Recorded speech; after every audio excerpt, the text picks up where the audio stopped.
What's up, my friends? It is Jason Morris. I am back and I am going to show you something that you will find extremely important if you are a photographer. One of the biggest things about photography is post-processing. So you obviously don't give your clients the photos that come directly out of the camera. You have to put it into a specific program, touch them up, increase lighting, tones, everything, and then you give them off to your clients.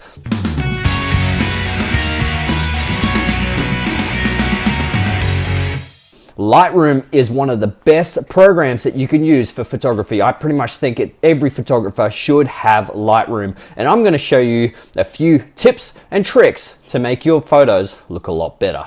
So your photos can go looking like this to this. If you follow these quick steps, you can achieve this real fast. It all depends on how much time you want to spend on per photo, but it depends on the type of clientele and depends on the type of images and the feel you're going for. So I'm going to give you a few tips and show you what you can do. Okay, my friends, so it's time to make this photo look a crap load better by bringing out the foreground and obviously diminishing the background, changing up the colors, and obviously fixing the skin tones. So it all depends on what kind of feel you're going for, but you can make this flat image here really pop.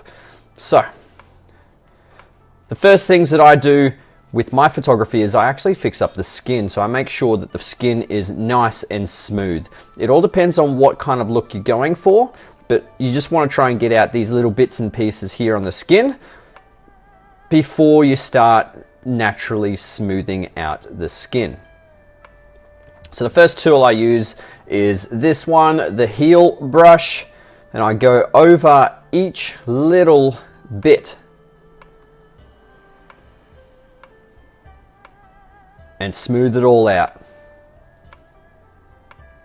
So this can be a very timely process, but it is definitely worth it because it makes the skin look so perfect and so smooth, but it's naturally smooth. It doesn't look like it's photoshopped and sort of and brushed. So I'm going to go through that and then speed up the process, show you guys what it looks like.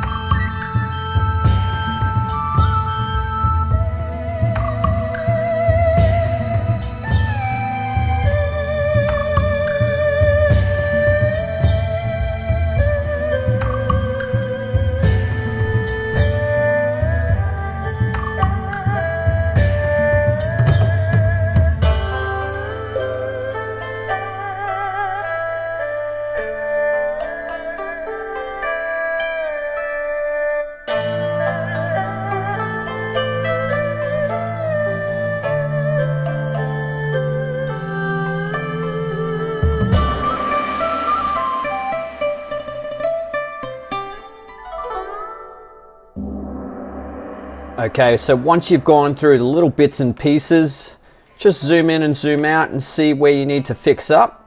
And see you can increase the size of the brush stroke as well, just by zooming in and zooming out when you click on the mouse.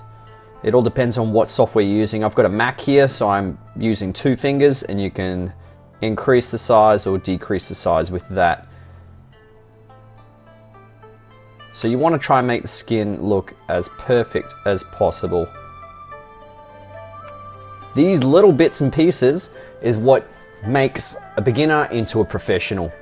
So once we have done that, we're actually going to use the brush tool. So we're going to soften the skin. So this item over here, go to soften skin, and you don't want that clarity to be up right at the -100. You want to bring it back down to something a little bit lower, 40 or 30, it depends. Just do a little bit on the forehead and you see the difference. I'll show you here. You hover over this spot here and you can see exactly where you've been. So we can see the difference. If it was 100% clarity, it's very smooth and fake looking. You need to bring it back, and it just softens the skin up a touch. Obviously you want to be very particular and very slow with doing this. Take your time and get over the correct areas. You can see here I've missed a few spots. You can make it a little bit smaller so you can get in tighter. The hairline is very important because you want the hair to still look really sharp. You don't want to run over the hair and smooth out the grains because it can look a little bit, it can just look a little bit, I don't know, just a bit too soft. You can see there I missed a spot. Make sure you cover those spots. And this, you're going to go over the whole face, but I will show you the difference, and that'll make your photos really pop, especially when the skin just looks incredible. All right, I'm going to get to it and I'll show you guys the finish. So now that you have done the face, I'll show you the before and after. So click that button there. You can see the difference between the face up on the top here. Oh, sorry, zoomed out. There we go.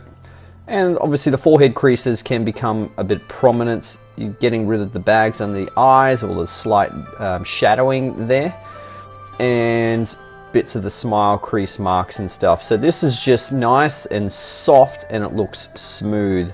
Obviously this is a close-up as well, so if you zoom out, you're not really going to notice much difference there.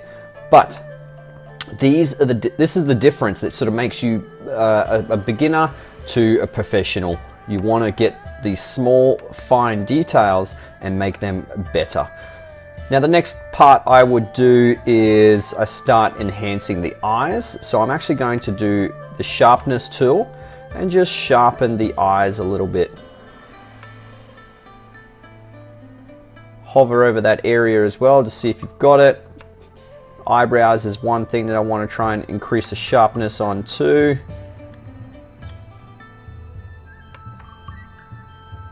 There we go. It's only small, minor differences that just brings out the eyes a little bit. Now you can do this with the whole body, just to smooth out the skin on the whole body, the arms, and obviously the legs and chest and shoulders and stuff. But it all depends on what you're going for, but that's what I'll end up doing. I'll get that done, and then we're going to go and process the photo and just increase the tones of the colors. All right, let's get to it. Okay, so I've finished that off. I've done the whole body, just nice and quick. This is just a rough edit.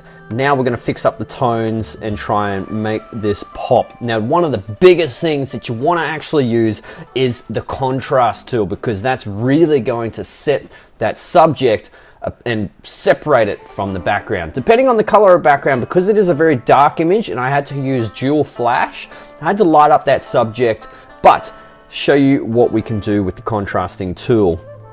Now I'm just going to get away from that comparing before and after and just fit the whole image. It does look a little bit dull. I'm going to brighten up the image with the exposure, a couple, not too much, and watch here with the contrast. Now see how that brought out the subject a lot, but you don't want to over contrast it. You can increase the blacks and just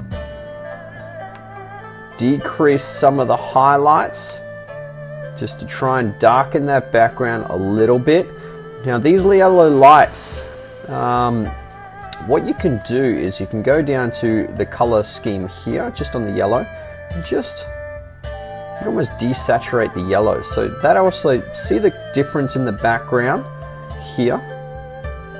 From there, it gets out the yellows. You can also do a little bit more with the temperatures to bring the temperature down, make it a little bit cooler, try and get the yellow tones out, bring more of the blue tones back in.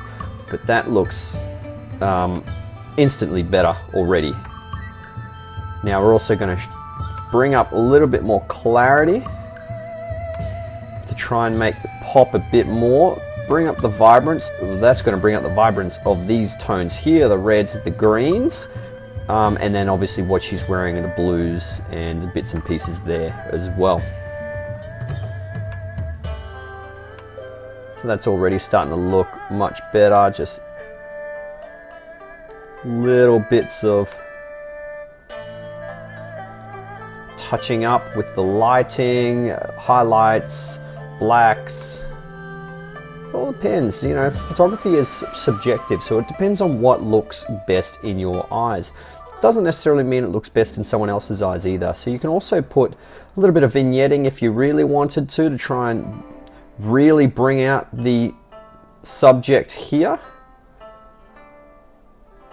I'm going to do that. That looks kind of cool. Just darkens the outside and really highlights the subject. Okay, so I'm going to show you the difference between before and after. Now see how the photo just pops now. The subject stands out so much more. You can see her face is clear, crystal clear, beautiful skin, and it's not over photoshopped. It's very lightly brushed, trying to get the lines out of the neck here, and then the lines underneath the eyes are removed as well. The colors just look so much more vibrant, and the skin just looks so much more smooth. The difference of before and after. Now, the contrast is the biggest thing. So darkening that image and then brightening up the subject is one of the most important parts. You can see from there to there. Just looks incredible the way it looks there. Cool. So that's the tips that I give you today. Hopefully you can utilize that, create your own style, but the biggest thing is practice, practice, practice. You just want to play around with the image and see what works best. Thanks guys, please like, subscribe to my YouTube channel, and watch out for my next video.